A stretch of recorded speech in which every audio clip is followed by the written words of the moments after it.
De nos jours, il y a beaucoup d'interrogations. Les gens se posent beaucoup de questions. Ils vont jusqu'à se demander, est-ce que tout se résume à la prière, au jeûne, à la vie religieuse?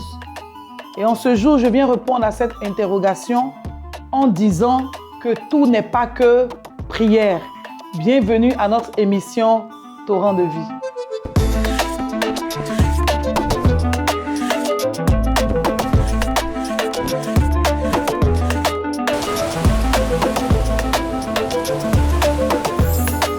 Vous suivez votre émission Torrent de vie. Shalom bien-aimés du Seigneur. Je veux répondre à cette grande interrogation qui revient à tout moment en disant que tout n'est pas que prière dans la vie. Que ce soit dans le domaine professionnel, dans le domaine marital, dans le domaine de l'éducation, dans tous les domaines de la vie, la prière est importante, oui. Le jeûne est important, oui. La vie religieuse est importante, oui. Mais tout ne se résume pas qu'à ces choses. Et nous allons voir cela dans la parole de Dieu qui est tirée du Proverbe 10. Je lirai le verset 4. La Bible nous dit, celui qui agit d'une main lâche s'appauvrit, mais la main des diligents enrichit. Qu'est-ce que la Bible est en train de nous dire? Elle est en train de nous dire simplement que si nous sommes enfants de Dieu, nés de nouveau, croyons au Seigneur Jésus-Christ, nous faisons bien. Elle est en train de nous dire que si nous avons une vie de prière et de jeûne, nous faisons même très bien.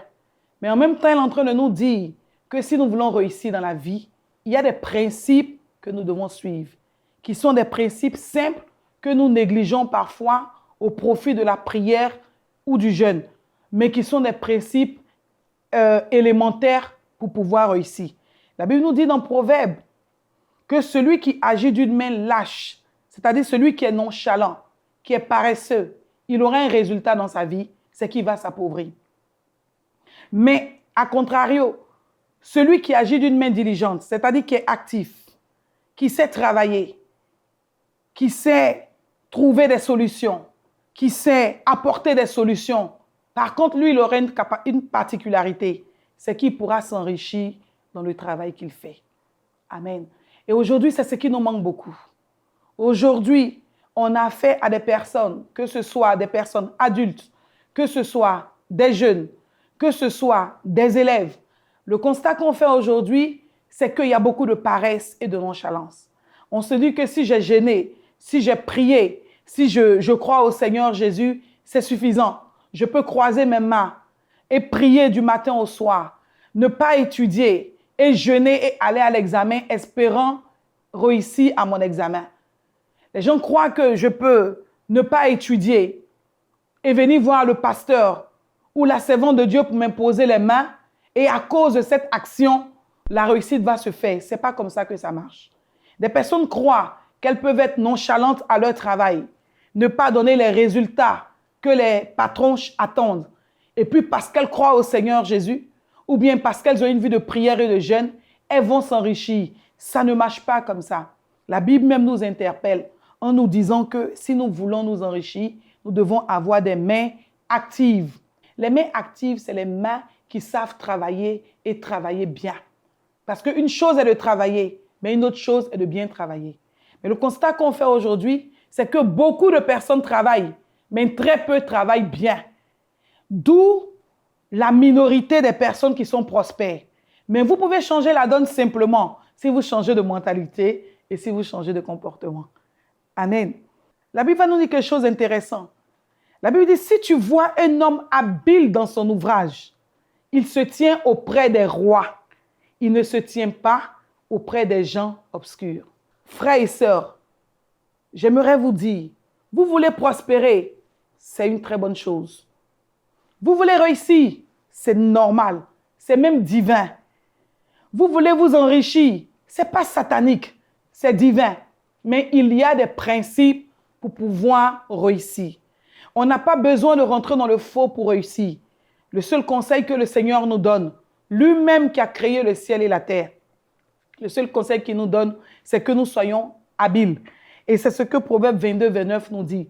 Il dit, est-ce que tu connais un homme qui est habile dans son travail, qui est habile dans ce qu'il fait? Être habile, c'est être avisé, c'est bien travailler. Quand on dit que quelqu'un est habile, ça veut dire qu'il ne néglige pas le travail qu'il fait. Il fait le travail qu'il fait avec beaucoup de sérieux. Il n'attend pas qu'on le surveille pour travailler. Le grand problème qu'on a en Afrique noire, c'est que les gens veulent qu'on les surveille pour travailler. Quand le patron est là, ils vont travailler comme des fous. Mais dès que le patron donne d'eau, c'est fini, eux-mêmes ils donnent d'eau. Ils vont attendre qu'on leur demande le résultat de leur travail, au lieu de pouvoir apporter d'avance ce qu'on attend d'eux. Ils vont attendre qu'on les instruise pour tout, au lieu d'apporter des propositions pour mieux faire ce qu'on attend d'eux.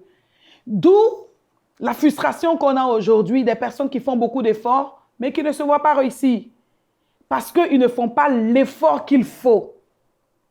D'où des personnes qui vont se plaindre qu'elles travaillent, elles font ci et ça, mais ne voient pas d'avancée dans leur vie, parce qu'elles ne travaillent pas comme il se doit. Bien-aimé, la Bible dit clairement que si tu vois un homme habile dans son travail, il ne se tiendra pas auprès des gens obscurs, mais il va se tenir auprès des rois. Qu'est-ce que ça veut dire? Être auprès des gens obscurs, ça veut dire être auprès des personnes qui ne réussissent pas. Mais quand la Bible dit que celui qui travaille d'une main habile, d'une main diligente, sera auprès des rois, ça veut dire que cette personne va évoluer dans son travail, va connaître de la promotion dans son travail et va finir par se retrouver auprès des grands, auprès des dirigeants. Et je crois que c'est le désir de chacun de nous tous. Nous tous ici, que vous soyez jeunes, que vous soyez adultes, que vous soyez vieillards, quelle que soit la catégorie d'âge dans laquelle vous vous trouvez, nous tous, on a un désir. C'est celui de réussir, c'est celui de prospérer et c'est celui de se retrouver auprès des grands. D'autant plus que la Bible même nous le dit, que le Seigneur Jésus fait quoi? Il tire le pauvre de la poussière et il le fait asseoir avec les grands du pays. Mais bien aimé, ce n'est pas tous les pauvres qui sont tirés de la poussière pour être assis auprès des grands. C'est les pauvres qui sont tirés de la poussière, qui comprennent que la main nonchalante appauvrit et qui décident de ne pas être des personnes nonchalantes et paresseuses. Le psaume 128 nous dit quelque chose d'important.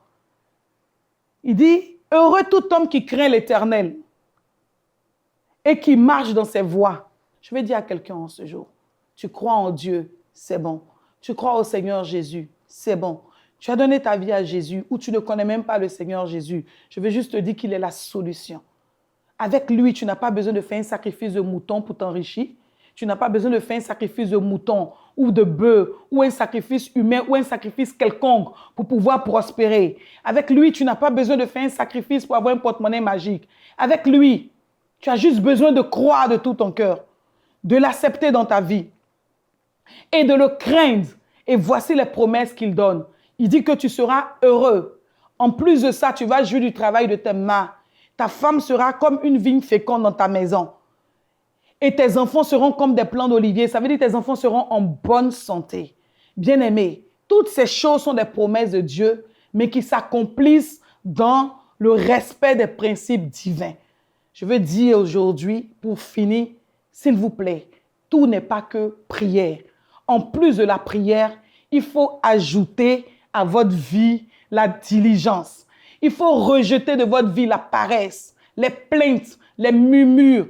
Toutes ces choses vont vous maintenir au rang des gens obscurs. Mais si vous prenez votre travail au sérieux, aussi petit soit-il, aussi grand soit-il, quel que soit le travail que vous faites, la Bible dit que tout travail procure de l'abondance. Comment tout travail peut vous procurer de l'abondance? Ça dépend de la manière dont vous faites votre travail. Si vous le faites avec habileté, avec amour, vous verrez le Seigneur vous tirer de la poussière pour vous faire asseoir avec les grands du pays. Je veux prier pour vous et vous dire que le prochain qui sera élevé, c'est vous par la grâce de Dieu. Seigneur, je prie pour tous ceux qui m'écoutent. Je prie que les mentalités changent au nom de Jésus. Je prie que les faux raisonnements tombent au nom puissant de Jésus. Et je prie par la grâce de Dieu que le zèle pour le travail soit ranimé dans l'esprit des hommes, des femmes, des jeunes, afin qu'ils puissent prospérer dans tout ce qu'ils font au nom puissant de Jésus. Amen. Bien-aimés, vous étiez dans l'émission torrent de vie. Que la vie de Jésus-Christ déborde en vous au nom de Jésus. Amen.